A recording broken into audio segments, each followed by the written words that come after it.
Assalamualaikum warahmatullahi wabarakatuh.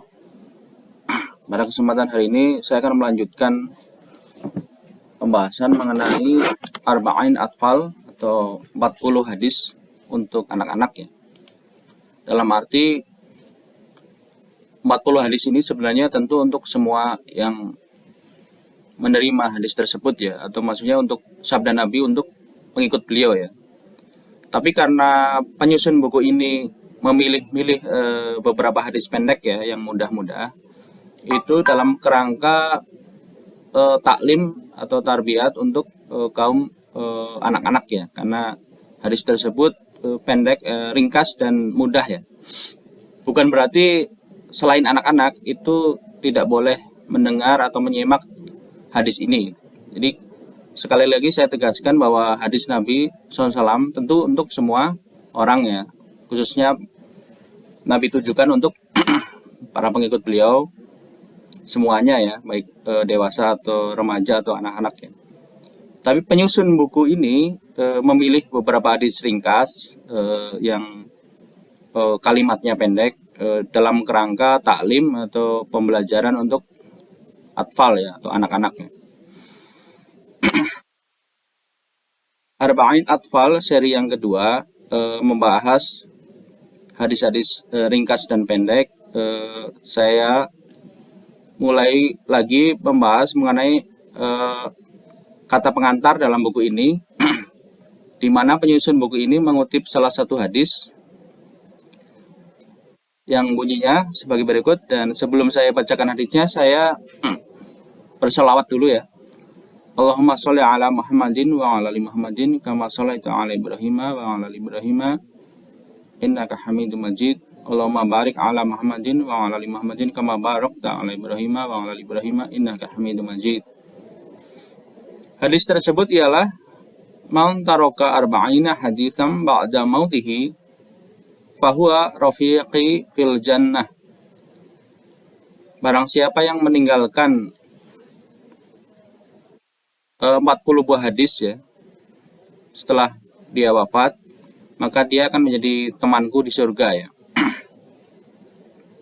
Dalam pengertian siapa yang pernah mengajarkan hadis-hadis minimal sejumlah 40 buah ya, dan maka dia pada waktu wafat atau setelah wafat dia akan menjadi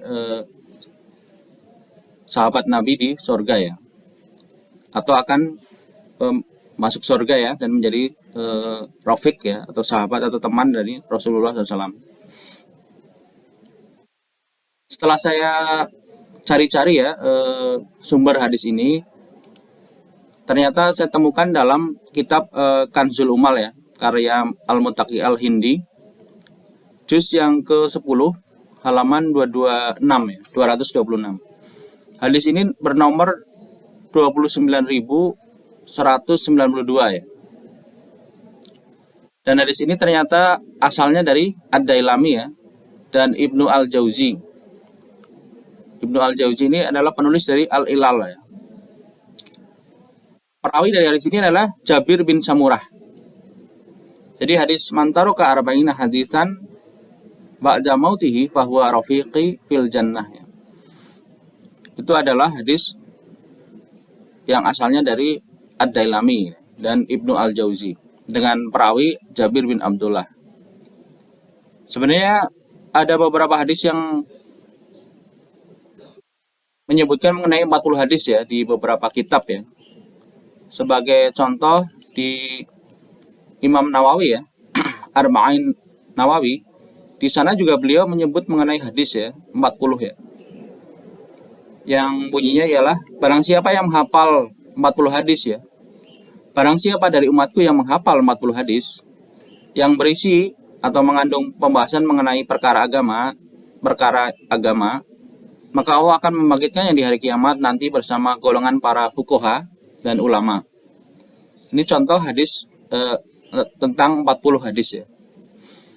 Sebenarnya akan banyak sekali ya beberapa hadis lain yang membahas mengenai arba'in ya, hadis 40 ya, atau keutamaan menghafal 40 buah hadis paling sedikit ya, dan mengajarkannya kepada orang-orang ya. Sebenarnya cukup banyak hadis membahas masalah ini ya. Memang beberapa pihak ada juga yang menganggap ini lemah dan sebagainya. Namun ada juga yang status hadisnya cukup banyak dan ini tidak bisa kita abaikan ya.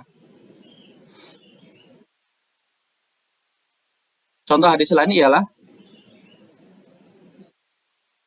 hadis yang dikutip oleh Imam Nawawi, fadilah menghafal 40 buah hadis.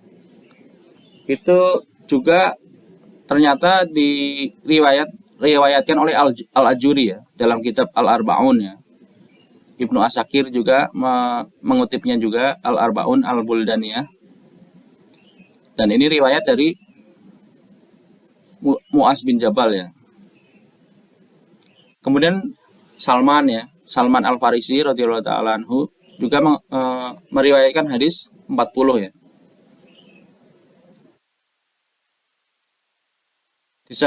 Riwayat Salman menjelaskan bahwa barang siapa yang sengaja menghafal paling sedikit 40 buah hadis demi umatku ya, demi umatnya Rasulullah SAW, maksudnya demi untuk mengajarkannya kepada umat Rasulullah SAW, maka ia akan masuk surga ya.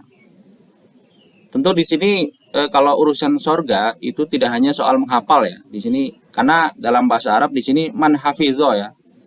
Hafidho itu penjelasan dalam bahasa Indonesia tidak hanya diartikan menghafal ya, tapi benar-benar menjaga esensi hadis itu ya, arti hadis itu dalam ucapan dan amal perbuatan ya. Jadi di sini tidak semata-mata menghafal saja, tapi ada hubungannya dengan menjaga hadis-hadis tersebut ya dalam ucapan dan amalan. Dan hadis ini ternyata ada hadis Al-Arba'un ya, hadis 40 ternyata juga diriwayatkan oleh Hazrat Ali ya bin Abi Thalib radhiyallahu ta'ala anhu ya. Sayyidina Ali bin Abi Thalib radhiyallahu ta'ala anhu juga mengutip meriwayatkan juga ya hadis ini ya. Dan juga hadis Abu Umamah ya, dalam diriwayatkan dalam Al-Jauzi ya, juga mengutip hal yang sama ya. Kemudian Anas bin Malik juga meriwayatkan hadis 40 ya, Al-Arba'un ya. Dan memang kalangan yang sangat ketat dalam mengkaji hadis atau menerima hadis, mereka umumnya melemahkan hadis-hadis tersebut ya. Namun tidak ada salahnya buat saya atau buat kita ya untuk mengamalkan hadis-hadis ini, karena ternyata riwayatnya cukup banyak ya. Cukup banyak yang menyebut mengenai Al-Arba'un ya, 40 hadis ya. Kembali kepada kitab Al-Arba'in Atfal ya. Buku bahasa Urdu berisi hadis-hadis ringkas atau pendek ya, yang dikhususkan untuk taklim tarbiyat bagi anak-anak ya. Pada kesempatan lalu telah saya bahas lebih dari 25 hadis, dan pada kesempatan hari ini saya akan membahas beberapa hadis yang mungkin masih perlu penjelasan lebih lanjut ya. Itu hadis nomor 12 ya. Akrimish sya'ro ya. Yang terjemah bahasa Urdunya ialah balongki izatkar ya, atau hormatilah rambut ya. Ternyata di sini ada penjelasan agar kita menghormati rambut kita juga ya, dan menaruhnya di tempat yang bersih ya, atau kita membersihkan rambut kita ya, merapikan rambut kita ya. Kemudian memakai minyak rambut gitu ya untuk merapikannya. Kemudian ada penjelasan di sini ya. Jablerke ki darhi munch nikal ae. Jadi ketika seorang anak telah tumbuh kumis ya, atau jenggotnya ya, anak remaja mulai tumbuh anak remaja atau pemuda ya, pemuda mulai tumbuh kumis ya atau jenggotnya, maka janganlah perlakukan dia seperti anak-anaknya. Jadi kita harus memperlakukannya seperti orang dewasa ya, atau jangan memperlakukan seperti anak-anak ya. Dia berhak mendapatkan kehormatan lebih ya daripada sekedar anak-anak. Ini pengertian Akrimis Sya'ro ya. Menurut penyusun buku Arba'in Atfal ya, 40 hadis untuk anak-anak yang disusun oleh dua orang ya, Mir Muhammad Ismail dan Mir Muhammad Ishaq ya, radhiyallahu ta'ala anhuma. Pengertian selanjutnya dari Akrimi Sya'ro atau hormatilah rambut ialah apabila seseorang telah mulai beruban ya, maka mulailah kita memberikan penghormatan lebih ya. Jadi sefit balong wala admi ho to uske balong ki wajase uski takzim kare. Jadi kita menghormati khusus pada orang-orang, atau kita lebih menghormati, atau kita memberi penghormatan lebih bagi orang-orang yang mulai beruban ya, atau memutih ya rambutnya ya. Kemudian hadis yang ke-16 ya, yang telah saya baca di seri yang lalu, namun perlu tambahan penjelasan lagi, ialah al-amanatu aizun ya. Amanat adalah kehormatan.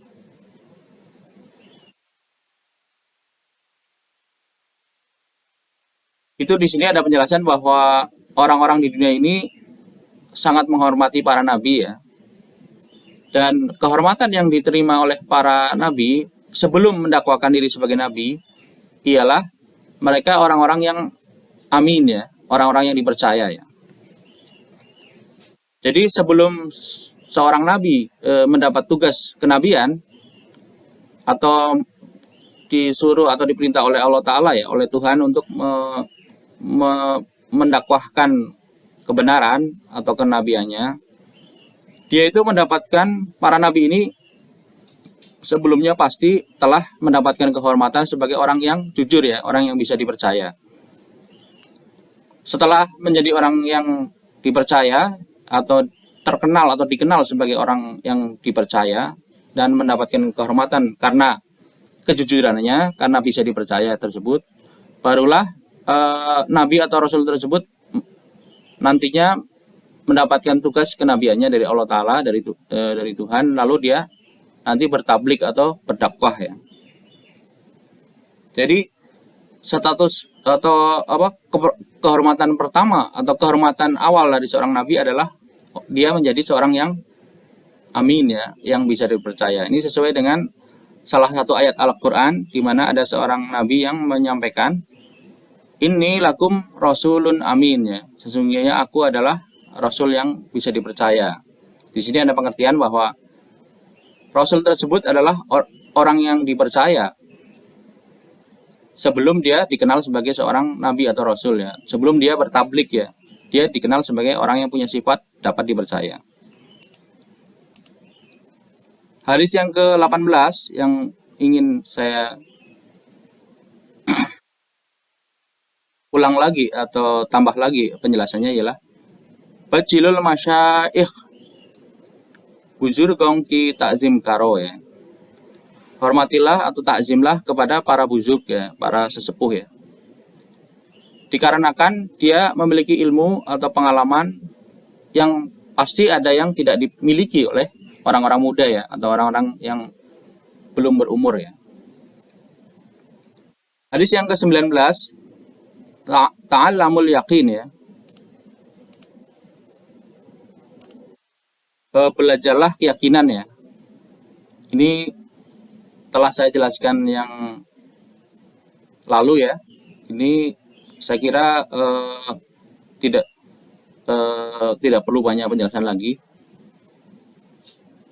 Karena di sini juga ada penjelasan bahwa benteng dari amal perbuatan adalah keyakinan. Jadi kalau kita nggak meyakini kebenaran dari sebuah ilmu atau sebuah keyakinan, dan maka kita bentengnya akan jebol ya. Maksudnya kita tidak akan memiliki kekuatan atau keteguhan untuk melakukan amal ya. Jadi oleh karena itulah kita harus mempelajari keyakinan ya. Keimanan harus dipelajari juga ya, tidak hanya sekedar iman saja ya. Karena itulah yang nanti akan menguatkan keimanan, keyakinan semakin akan dikuatkan lagi ya. Dan nanti akan menguatkan amal perbuatan. Kemudian hadis ke-25 yang perlu sekali tambahan penjelasan ialah sumu tahsihu. Berpuasalah niscaya kamu sehat ya. Di sini bukan berarti orang sakit harus berpuasa supaya sehat, bukan seperti itu, bukan. Di sini maksudnya ialah salah satu tujuan berpuasa ialah seseorang supaya dapat menjaga kesehatannya ya, dan membuat keseimbangan dalam tubuh seseorang gitu ya. Namun bukan berarti orang sakit harus berpuasa ya supaya sehat, bukan seperti itu. Berpuasalah niscaya kamu sehat ya. Maksudnya berpuasalah secara wajar dari ya, maksudnya sesuai dengan syariat seperti di bulan Ramadan ya, atau puasa sunnah. Tentu buat orang-orang yang dalam kondisi prima ya, sehat ya. Tasihhu, niscaya akan menjaga kesehatan Anda ya. Akan menjaga keseimbangan tubuh Anda gitu ya. Bukan berarti orang sakit harus berpuasa supaya sehat, bukan seperti itu. Kemudian hadis yang ke-26 yang sudah saya bacakan di seri yang lalu, namun perlu diberikan penjelasan ialah hadis yang berbunyi al-ainu haqqun ya. Pada kesempatan lalu saya memberikan penafsiran ya terhadap hadis ini, dan setelah saya pelajari lagi ternyata penafsirannya yang sesuai dengan buku ini ialah bahwa al-ain di sini bukan pandangan mata ya, dalam arti mata ya, tetapi ialah bagaimana ilmu tawajuh ya, ilmu konsentrasi melalui pandangan mata. Itu adalah sebuah hal yang memang bisa terjadi ya, bahwa orang membuat konsentrasi dengan pandangan matanya, dan dia memakai pandangan mata yang sesuai, yang sudah dia konsentrasikan, lalu mengendalikan atau mempengaruhi ya orang lain, baik untuk keburukan atau untuk kebaikan. Itu memang bisa terjadi ya di sini ya. Jadi al-ainu haqqun ya, ilmu pandangan mata ya, ilmu konsentrasi dengan memakai pandangan mata untuk mempengaruhi orang lain, baik tujuan baik ataupun tujuan buruk, itu bisa terjadi memang. Namun di sini penyusun buku ini mengatakan bahwa dia tidak mau membahas lebih lanjut atau tidak mau membahas panjang lebar mengenai hal ini ya. Kemudian hadis as-sabru ridon ya, kesabaran adalah kerelaan ya. Kesabaran adalah ridho ya. Ini bukan berarti kita setelah mengalami berbagai hal atau kesulitan dan sebagainya kita mengatakan sabar, enggak. Tetapi di samping mengatakan itu ya, yang lebih penting adalah hati ya. Hati kita rela ya, atau ridho dengan berbagai hal yang terjadi tersebut ya. Jadi bukan berarti as-sabru ridon itu adalah ngomong saja ya, sabar gitu. Sedangkan hatinya tidak ya, tidak sabar, atau hatinya tidak menerima, atau hatinya marah ya terhadap Tuhan ya. Tidak seperti itu. Tetapi lisan dan hati itu sama-sama ridho ya, sama-sama rela terhadap apa yang telah terjadi ya, apa yang telah Tuhan tetapkan atau putuskan ya. Kemudian hadis yang ke-27 tadi udah saya bahas ya, as-sabru ridon ya. Kemudian hadis yang ke-31 ya ini ya. Ini perlu mendapatkan tambahan keterangan lagi ya. Hadis ke-31 la wasiyata liwarithin ya. Ini cukup dikenal di kalangan ahli fikih bidang pewarisan ya. Dan ini hadis setelah saya pelajari ulang, ternyata dibahas sangat panjang lebar ya oleh beberapa kalangan pemerhati fikih waris ya. Namun ternyata penyusun buku ini menjelaskannya cukup ringkas ya. Yang intinya bahwa seorang yang memberi wasiat kepada ahli waris ya mengenai harta kekayaannya agar dibagikan melebihi jumlah yang ditetapkan ya, itu adalah hal yang tidak diperkenankan ya. Sebenarnya para ahli fikih membahas hadis ini cukup panjang lebar juga ya. Tetapi karena takut menyedot waktu ya, sehingga saya serahkan kepada penyimak ya atau pembaca untuk mempelajari lebih lanjut hadis la wasiyata liwarithin ya. Tidak ada wasiat untuk para ahli waris ya. Itu pengertiannya adalah tadi ya. Seorang yang meninggalkan warisan tidak boleh membuat wasiat mengenai pembagian harta warisan yang tidak sesuai ketetapan syariat ya. Tapi ini beda kasus atau beda kejadian kalau misalnya seorang yang meninggalkan warisan tidak mewasiatkan mengenai warisannya ya, dan para ahli waris setelah kewafatan orang yang meninggalkan warisan nantinya membagikan warisan ya. Lalu salah satu yang mendapat bagian besar ya, misalnya saudara laki-laki karena ihsan ya, karena kebaikannya memberi kepada saudari perempuannya misalnya ya. Itu hal lain ya. Itu hal lain itu, dan itu boleh-boleh saja itu. Lalu kalau orang masih hidup ya, punya harta dan memberikannya pada kerabat ya, kerabat yang dari segi antrian warisan dia itu jauh ya, tapi dia menghibah ya, menghibah. Ini bukan warisan berarti. Ini adalah hibah atau hadiah ya. Ini lain lagi ya. Karena statusnya dia masih hidup. Dia masih hidup memberi sesuatu kepada orang lain ya sebagai hibah atau hadiah. Dikuatkan dengan misalnya surat pemberian ya dan sebagainya. Nah, itu bukan warisan karena dia hak kepemilikannya berlaku pada waktu dia masih hidup. Sedangkan warisan adalah harta benda yang ditinggalkan oleh seseorang yang hak kepemilikannya menjadi milik para ahli waris setelah orang itu meninggal, itu kan. Jadi sekali lagi la wasiyata liwarithin itu ada keterangan bahwa seorang yang meninggalkan warisan tidak boleh memberi wasiat mengenai pembagian harta warisan yang mana tidak sesuai dengan ketentuan syariat gitu ya. Namun sekali lagi saya jelaskan bahwa hadis ini cukup kontroversial di kalangan para ahli fikih warisan ya, dan mereka membahasnya cukup panjang lebar juga ya. Hadis yang ke-32, la ta'ud fi sodakotika ya. Janganlah kamu meminta kembali sodakoh kamu ya. Janganlah meminta kembali derma ya. Derma yang telah kamu berikan ya. Sedekah yang telah kamu berikan, janganlah minta kembali gitu.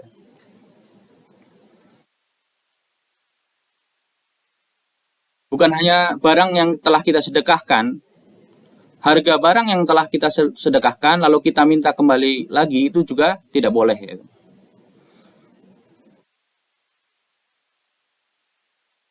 Namun orang yang telah menerima hadiah, menerima sedekah ya, kemudian memberikan kepada orang yang memberi sedekah tersebut ya, sebagai hadiah, itu hal yang tidak terlarang ya, itu boleh-boleh aja.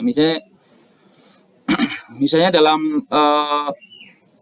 kejadian si Fulan memberi kepada si Fulan B ya, katakanlah ya, sebagai sedekah ya. Fulan B ini memberikannya lagi kepada Fulan ya. Itu tidak terlarang buat Fulan B ini ya. Tapi Fulan yang telah memberikan sedekah tersebut meminta sedekah yang telah dia berikan itu tidak boleh ya. Itu hal yang tidak boleh ya. Kemudian hadis yang ke-33, an-nadamu taubah ya. Penyesalan adalah satu jenis dari taubat ya.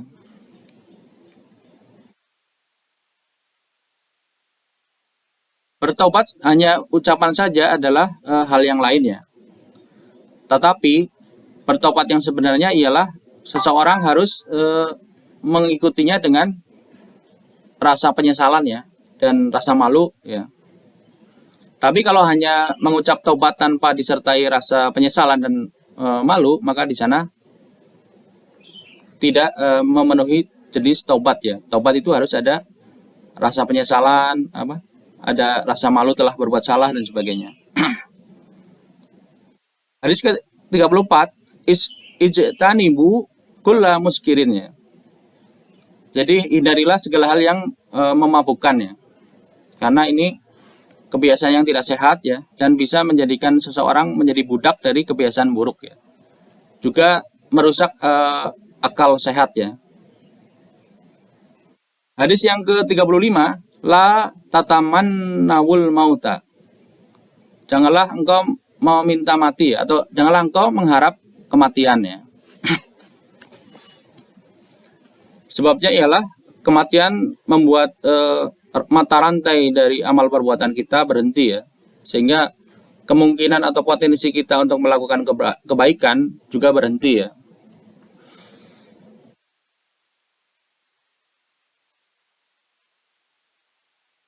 Sehingga harapan untuk akhir yang baik itu putus ya, kalau maut ya, kematian membuat mata rantai berbuat baik berhenti, mata rantai beramal berhenti ya, dan harapan untuk akhir yang baik juga hilang ya.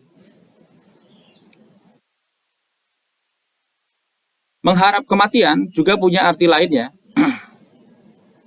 Bila seseorang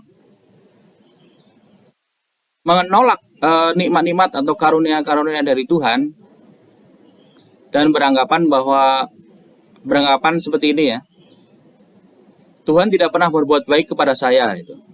Nah, ini juga termasuk ungkapan yang bermakna mengharapkan kematian ya. Karena hidup sendiri adalah sebuah karunia dari Tuhan ya. Jadi kalau orang mengharapkan kematian, berarti dia kalau orang beranggapan bahwa Tuhan tidak pernah berbuat baik kepada saya, berarti dia mengharapkan kematian. Karena diberinya nyawa atau diberinya hidup oleh Tuhan kepada seseorang itu sendiri adalah sebuah kebaikan Tuhan ya kepada manusia atau kepada makhluk tersebut ya.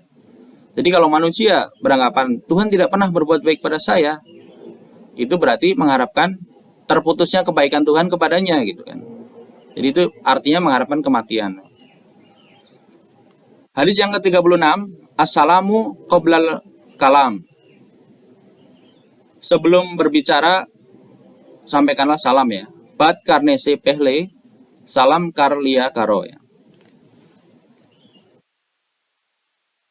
Yang berarti di sini baik seseorang baru berjumpa atau seseorang mau berpisah ya, hendaknya ya mengucapkan salam gitu ya. Jadi setelah salam baru ngobrol ya, baru berbincang-bincang ya. Hadis ke-37, tarkut doai maksiyah. Meninggalkan doa adalah sebuah dosa ya, sebuah maksiat ya. Jadi ternyata pemahaman atau arti dari kata maksiat tidak hanya perbuatan yang telah kita tahu ya, itu buruk atau jahat ya. Tapi ternyata di sini meninggalkan doa ya, tidak berdoa pun adalah sebuah maksiat ya. Sebuah maksiat jika seseorang meninggalkan doa ya. Jadi arti maksiat dalam istilah-istilah agama ya, berdasarkan kitab-kitab suci atau berdasarkan di sini ya kitab hadis ya, ternyata tidak seperti yang kita bayangkan ya, atau lebih luas cakupannya daripada yang kita pikirkan ya. Karena di sini tarkut doai, meninggalkan doa atau tidak mau berdoa adalah sebuah maksiat ya, sebuah dosa ya. Orang yang beranggapan bahwa seperti ini, Kenapa orang meninggalkan doa? Dia beranggapan atau menganggap seperti ini. Tuhan tahu kok semua hal tentang kita gitu. Apa yang kita perlukan, apa yang perlu kita usahakan, dia tahu. Gitu. Oleh karena itu, kita nggak perlu berdoa karena Tuhan udah tahu gitu. Jadi ada anggapan Tuhan maha tahu segalanya tentang kita. Sehingga kita perlu apa aja, Tuhan itu tahu.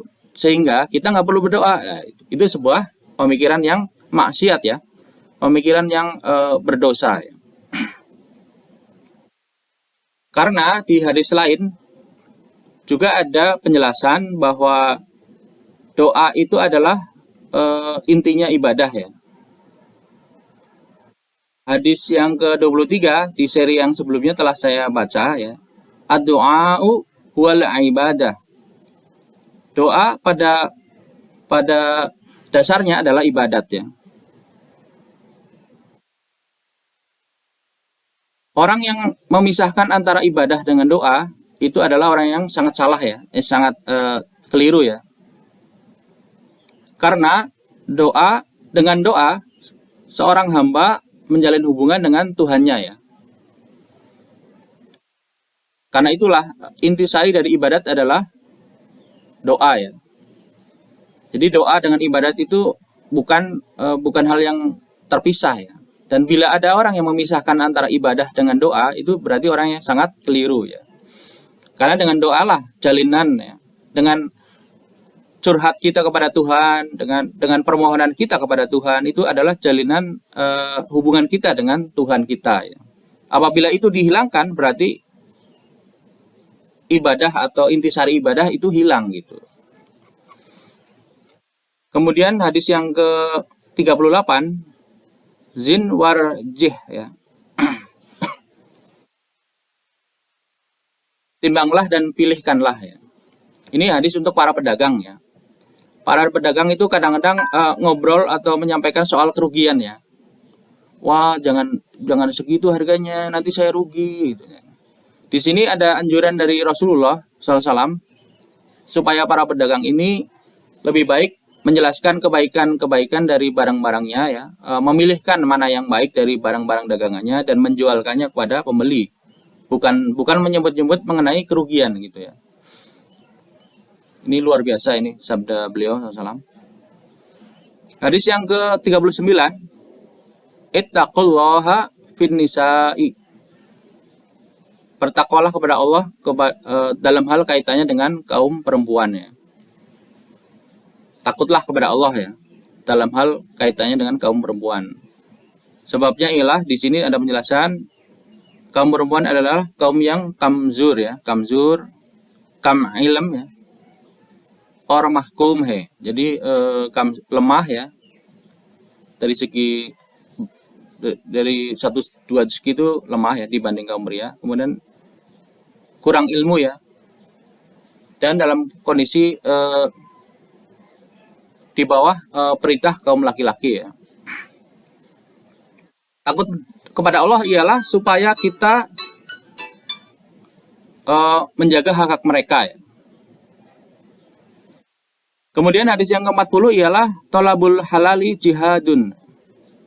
Mencari rezeki yang halal adalah sebuah jihad ya. Jadi ini jihad ternyata cakupannya lebih luas ya. Bukan hanya sekedar berperang, tapi buat seseorang yang mencari nafkah untuk keluarganya adalah sebuah jihad ya. Sekian dari saya, semoga bermanfaat.